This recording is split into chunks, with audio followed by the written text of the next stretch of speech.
So hello guys, so welcome to my YouTube channel. So meron tayo ditong i-repair na Electrolux na automatic washing machine. So yan, Cyclonic Care, 8.5 kg capacity.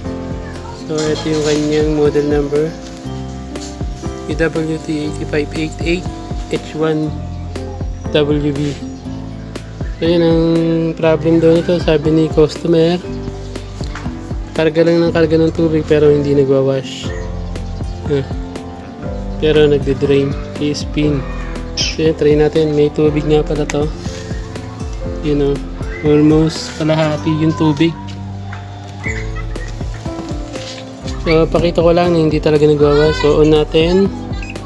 Tapos ano lang natin ng quick. Yan, quick lang tayo. Then ano, yung tubig natin ay number 1 lang. So number 2. Ayan. So start. So dapat yan, mga ganyan level ng tubig. Number 2 dapat mag-spin na yan. Magwawash na yan. Kasi halos kalahati na ng tab yung tubig eh. So wala. Tapos kung mapapansin natin, kung maririnig natin yung solenoid natin dito nag-work, tumutunog, sabihin buhay.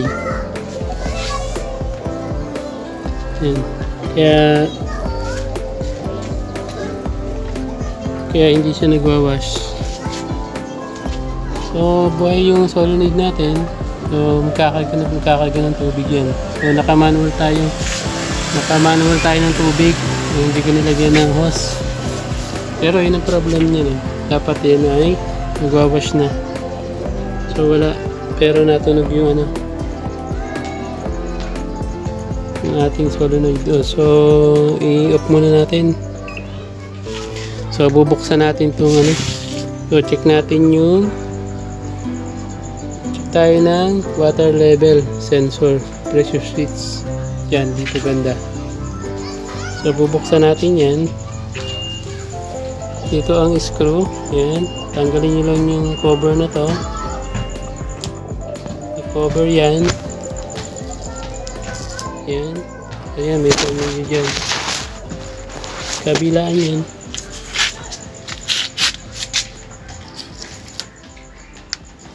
Ayan, dalawa. Tapos meron din sa likod. Yan. Ayan. So, tatanggalin ko lang yan. Then, check natin yung ilalim. So yun guys, so nagatan natin yung yung top cover niya. So yun. So pag inangat nyo pala to, ingatan nyo itong ito. Yan yung pinaka door switch natin. O yung tab, pag umampas na ganun. So possible mag-alarm o mag-error. So yun yun. Yun yung mag-detect sa kanya pag kumakalapag yung tab. So ito yun.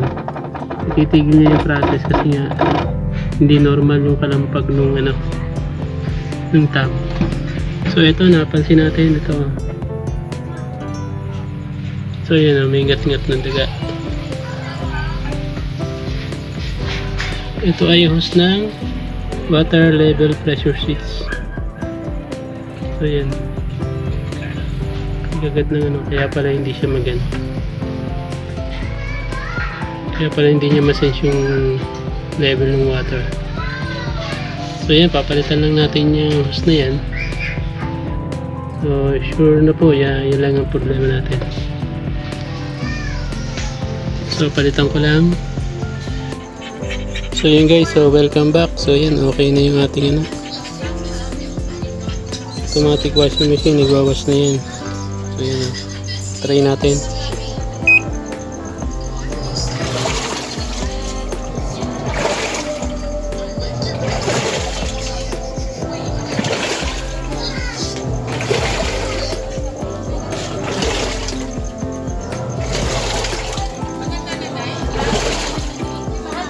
So okay na yun guys. So yan, hanggang dito na lang yung ating video.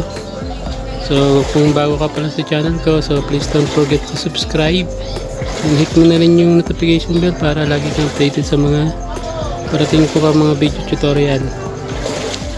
So yun guys, so ayun yan. So recap lang, ayaw yan mag-wash, dire-diretso lang yung tubig. Tapos yung na-check natin, so may problem yung water level sensor, yung hose nya may gagat ng daga, so may singaw. So possible talaga hindi siya makadetect ng level ng water. So yun guys, so okay na yun. So ganito na lang. Salamat.